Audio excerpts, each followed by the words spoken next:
Hi, cat. Come and get some mango, baby.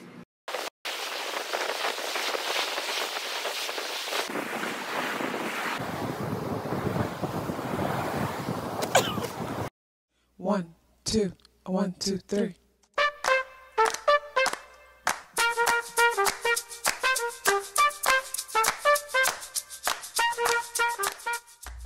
Self-awareness is a superpower. My name is KathyLaDonna. Welcome to Soul and Vibration.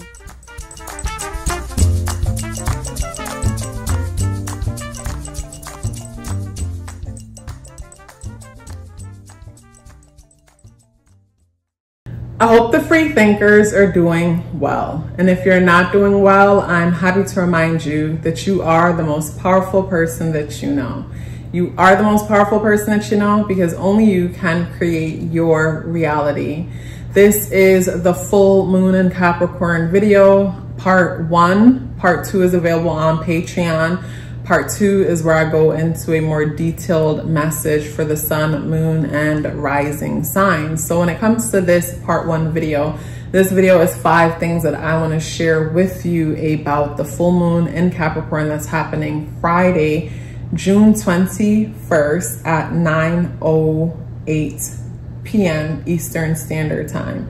So when it comes to this full moon in Gemini, the first thing that I want to talk to you about, number 1, is the numerology. So when it comes to the numerology, I want to touch on the fact that this new moon in Capricorn is happening in an 8th year, and the number 8 is ruled by Saturn.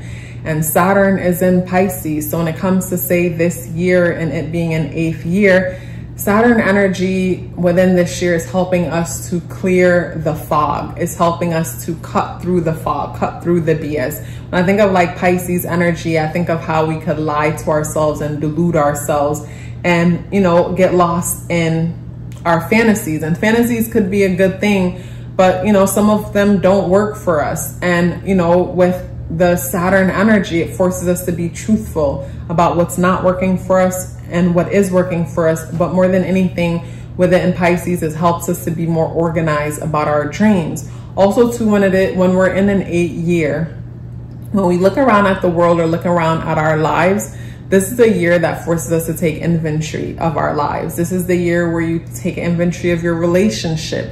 Can you see it moving to the next level? So maybe next year or then the year after, you plan to renew your vows type of situation, or you take things to the next level. Or maybe, you know, that's the same when it comes to your career or your living situation. So to me, with us being in this 8th year, it's a year of inventory.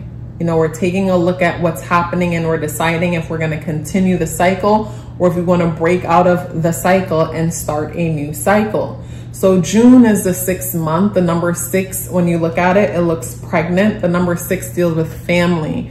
It deals with responsibility. It's a nurturing energy. When I think of the number 6 energy, I think of social workers, people who are committed to social service, to making a difference. So with us being in the 6th month, there's big emphasis on our families, big emphasis on our communities, on our local communities. When I think of 6 and 8, the number 8 dealing with cycles and systems, I think of the number 8 as history. When I think of the number 6, I think of personal history. It's like saying Black history. It's like the number 6 is what's personal, what's familiar. It's very similar. In this way, it's very similar to 3rd house energy, Gemini energy, that familiar energy. So it's like when you think of the 6th and the 8, it's like there's a focus on history. You know, history as far as where the community is concerned. And the number 8 shows up again because the energies in the day adds up and reduce to number 8 vibration. So there is a big focus when it comes to this full moon about the history of the people, the history of groups of people. And the day is the 21st. And the number 2 is nurturing, it's feminine. The number 1 is masculine. The number 2 is the mother energy. The number 1 is the father energy. 2 plus 1 is 3. That's childlike, creative, expressive energy. So the day brings a sense of creativity, imaginative energy, and even tangible beginnings to a certain extent. But again, the energies in the day adds up and reduces to number 8 vibration. So there is a big reflection on cycle. There's a big reflection on finances. There's a big reflection on the past. So the full moon in Capricorn is at 1 degree. So with the full moon being at 1 degree, the number 1 deals with new beginning. So there's some new beginning to something, and not even just a new beginning, because the number 3 and the number 1 both reflect new beginnings, but in a different way. The number 1 is the idea, but the idea is just an idea. It needs to be nurtured and given birth to into the physical, tangible world. So it's like the number 1 energy is like an idea that's just in our head. It hasn't been materialized yet. And then you have the number 2 energy that gets impregnated with that number, you know, the idea that the number 1 had, and gives birth to the number 3, something tangible that we can touch. So the number 3 is like, you know, the day being the 21st, that number 3 energy, 2 + 1 is 3, is more like a tangible thing. But the 1 degree full moon is more of like an idea. So there's an ending to some idea. Maybe there's an idea that we've been holding on to and questioning and reflecting on for a while. And when it comes to this full moon energy, it's like finally letting that idea go, realizing that it's like the idea to me is like a seed that needs to be planted in a place where it could be manifest into something tangible. And it's like the full moon is coming to the realization that I need to move on and focus on something else, instead of keep trying to plant this seed somewhere where it's like, it might be time to just let it go. Because, you know, when it comes to the second thing I want to talk to you about is what happens when there's a full moon in Capricorn. But I want to talk about Capricorn energy real quick, and how with Capricorn being ruled by Saturn, Saturn energy deals with time. And also too, Capricorn energy deals with familiarity. So with Capricorn energies within us all, this is where we hold on to someone or something because of how long we've known it, and not necessarily how it makes us feel. Or like, so this is where it's like you hold on to the relationship even though it's toxic, because you guys have history, and not pay attention to the fact that this is destructive, this is exhausting, this is robbing me of my energy.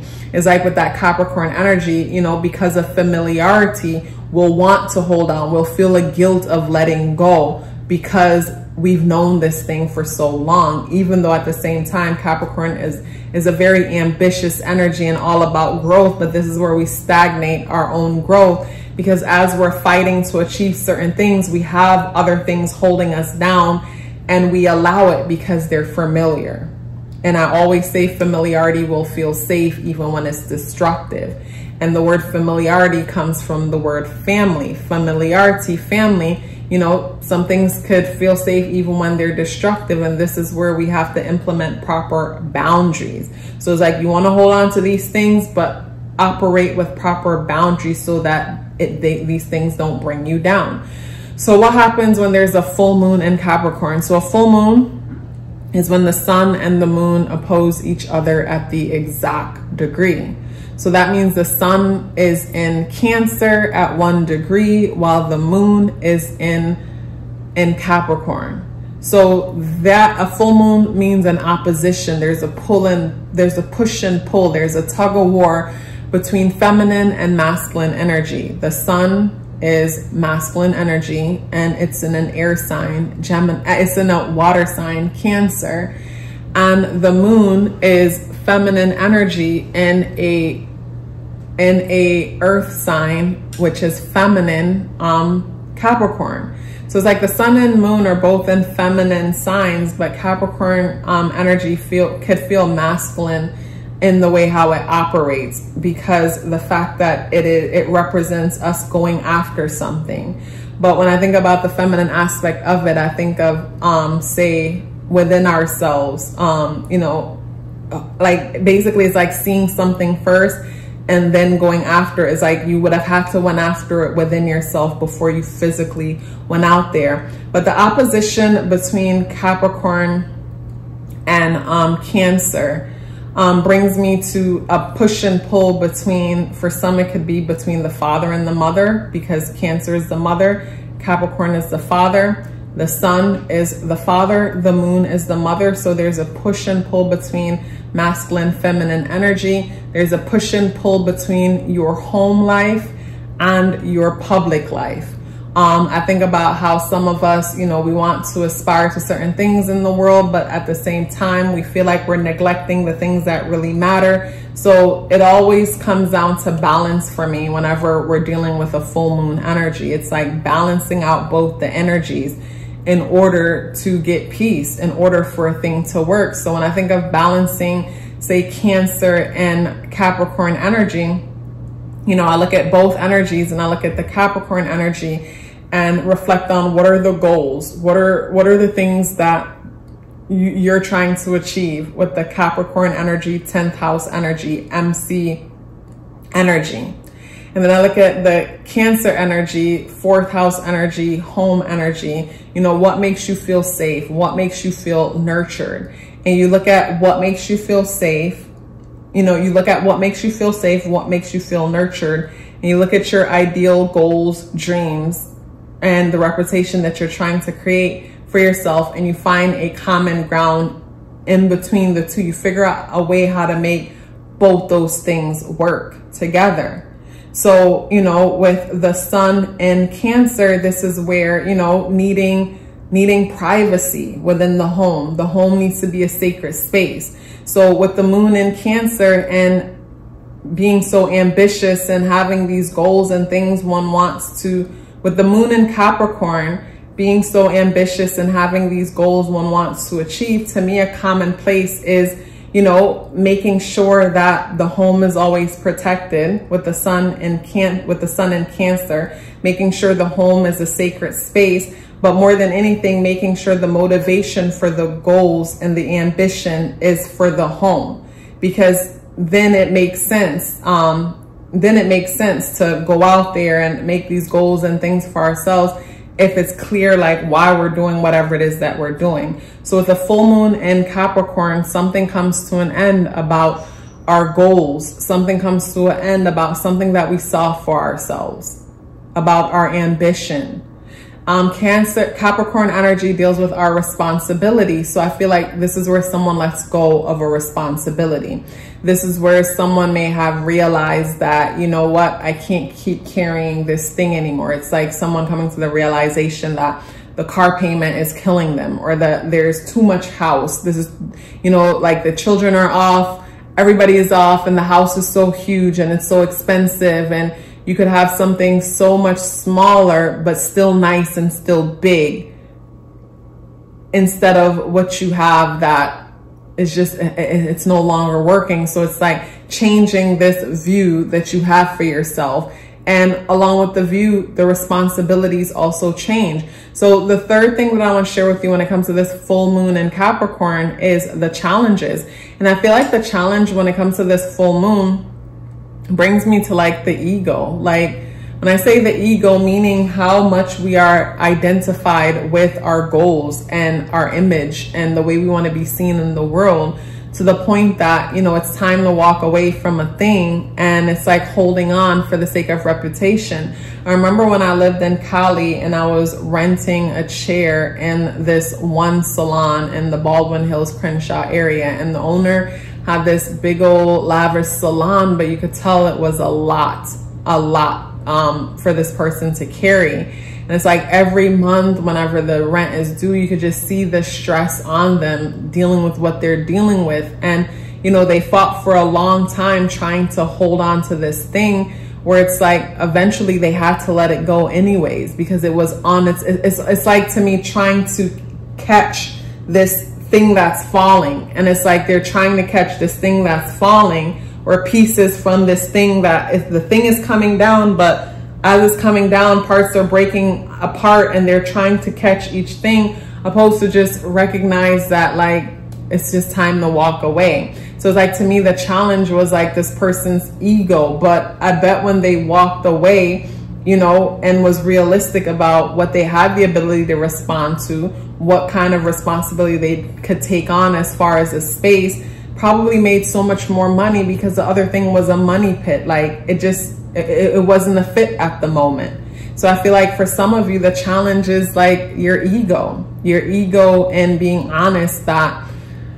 this thing can't work. Like, I've been trying to figure out a way to make this thing work, and it's not working.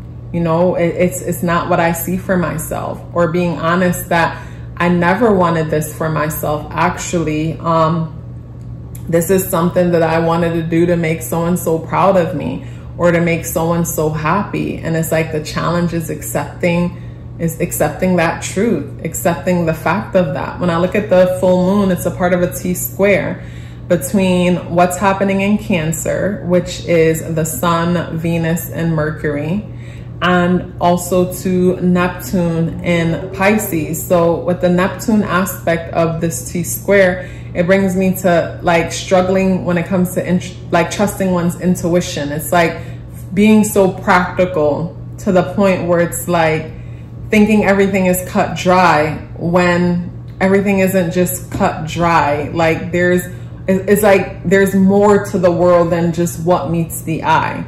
So it's like, to me, there's like a struggle when it comes to believing in oneself, believing in one's dreams, feeling like this is the end when it comes to a thing, and not being able to see that there are possibilities, there are other options that you just can't see right now because, you know, there's a lack of vision, there's a lack of imagination and intuition in order to see what's happening.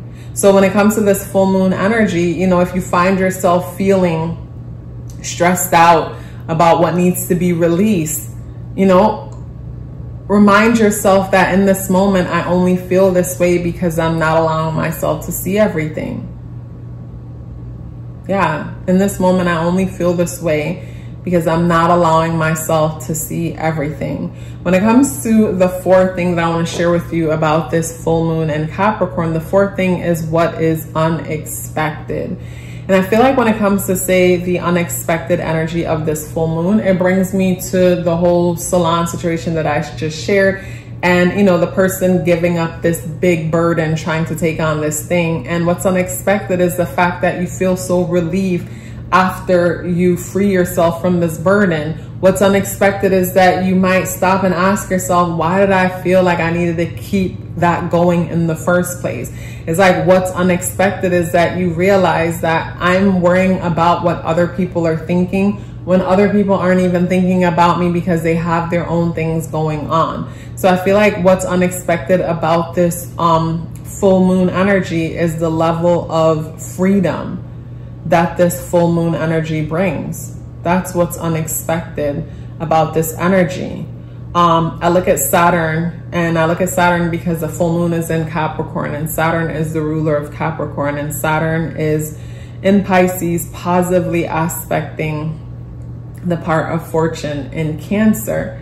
And the part of fortune energy brings me to luck and opportunity that comes to us, and just from us associating ourselves within that area, and with it in Cancer and also conjuncting Mercury, it brings me to something about communicating with family, and it's like being organized. And so it's like, this is where someone might need help with something, and it's like you organize yourself, and when it comes to what it is that you need, and then you present it to, say, a family member, and they're able to help and support. But it's like they were able to help because the way you showed up organized, like being, so it's like, say for example, someone having to probably let something go, but at the same time, you have to let something go. Say for example, someone needs to let like a big business go, like the example that I gave earlier. But at the same time, now you're going to need a place to, you know, still conduct business because you have clients.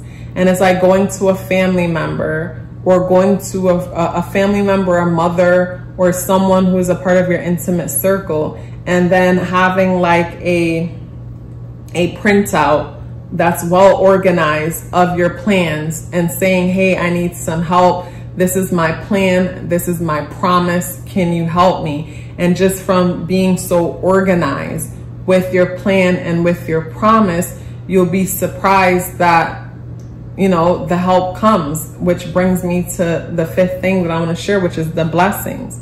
So I feel like when it comes to this full moon in Capricorn, it's like, yes, some things are released, some things are let go, but the blessings from this full moon is that there's support that may come from the family, support that may come from, you know, the intimate circle. Also too, for some, you know, having to let go of something, but then there's blessings and opportunity pertaining to the home.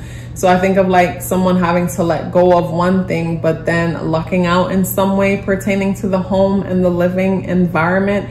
And I also look at how Pluto in Aquarius is positively aspecting Jupiter in Gemini and Uranus in Taurus.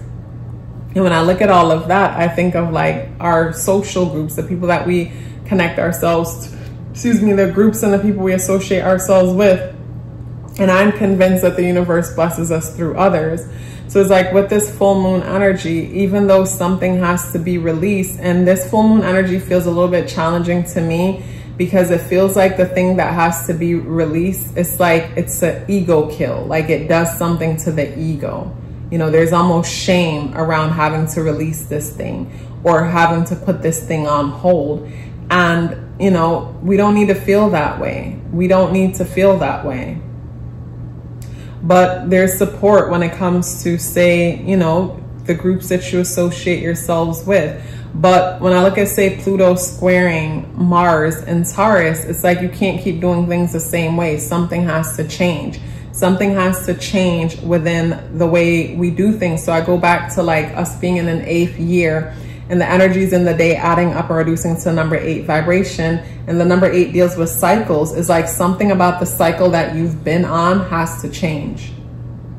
So it's like something comes to an end, which forces us to seek some kind of help or support, whether it's literally from others or we're figuring out a new way to do things. But the first thing that comes up is that you got to change the way, like something about the cycle, something about the way things have been done has to change. And I think it's interesting how the moon positively aspects Mars in Taurus. And the moon in Capricorn, this is where, you know, we're nurtured by what's familiar. Taurus energy also deals with what's familiar, what's practical, and what brings comfort. So it's like during the full moon, like the idea of the familiar things, the idea of comfort, you know, is the only thing that feels, is one thing that makes us feel, you know, safe to a certain extent. But at the same time, we want change. We want something different. So it's like in order to get something different, you'll have to do something different. And that will require being a bit uncomfortable. That will require being a bit uncomfortable. And I think of how, say, Capricorn energy with the moon in Capricorn, this is where we feel the need to take on all the responsibility and not share the responsibility or allow others to help us. This is where we're so proud about allowing others to help. And, you know, when I look at, say, the positive aspect being made between Gemini and Aquarius, it's like we need each other. You know, we need to come together. And moon and Capricorn positively aspecting Mars in Taurus, also positively aspecting what's happening in Cancer, is like wanting to do things the same old comfortable way. And it's like, that's fine, but it'll just keep getting you more and more of what you've already had. And what you've already had clearly hasn't been working. Why something needs to come to an end. So this is where we need to be truthful with ourselves about where we are, where we're trying to be, and the patterns within the challenges that we've been dealing with when it comes to where we are within our situation. So when it comes to this full moon energy, yes, something comes to an end as far as who we identify as, our goals, our legacy. Maybe for some, even a career path completely comes to an end. But unexpectedly, I feel like, you know, there's blessings that, you know, there's support. You know, the blessings is that there's support from community, support from others. The challenge, though, is will you be able to tap into and accept the help and the support? You know, is your pride, will your pride get in the way of accepting the support that's there? And pride getting in the way and accepting the support that's there might look like, say, a person feeling like they're too good to watch certain information. You know, sometimes we could find ourselves rebelling against certain things and not know why we're rebelling against certain things, fighting against certain things and don't even know why we're fighting against certain things. And that's why I mean, like, the pride, like, will the pride get in the way opposed to us sitting down and clearly realizing that, you know, this or that thing is not working. It's because there's something that I don't know. There are others that appear to know this thing. Let me be a good student and allow for them to teach me. But when it comes to this full moon, overall, this full moon is speaking to the ending of a cycle that needs to happen. It's like, I think of, say, someone been waiting to try to plant a seed, keep trying to plant a seed, plant a seed, plant a seed, plant a seed about a certain thing. And it's like, it just won't grow. And it's like, maybe, not maybe, something needs to be addressed. Maybe the approach is wrong. The cycle, maybe the approach is wrong.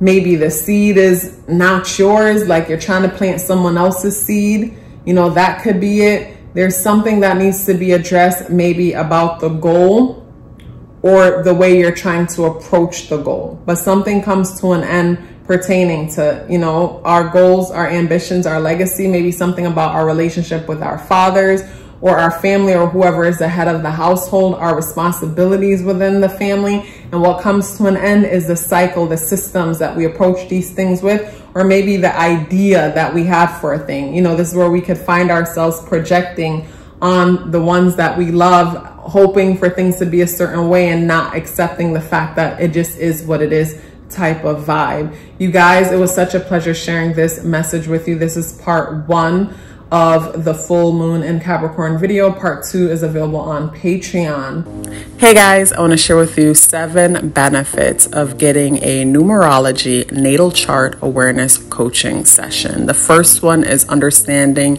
your internal programming. The second one is becoming more clear about your purpose and passion. The third is setting goals for success. The fourth is awareness of strength and areas of improvement. And the fourth one was foundational for me because whenever you're aware of your weaknesses, no one can use them against you. And when you're aware of your strengths, that makes you unstoppable. And that is why I say self-awareness is a superpower. The fifth benefit is removing obstacles. We first have to become aware of a thing in order to remove it in the first place. The sixth benefit is understanding relationship dynamics. We don't have to change the people in our lives. We have to become aware of ourselves and start from there, and everything changes. And the seventh benefit is upcoming transits, if that's something that you would like to look into because you're planning for something or you just want to be aware.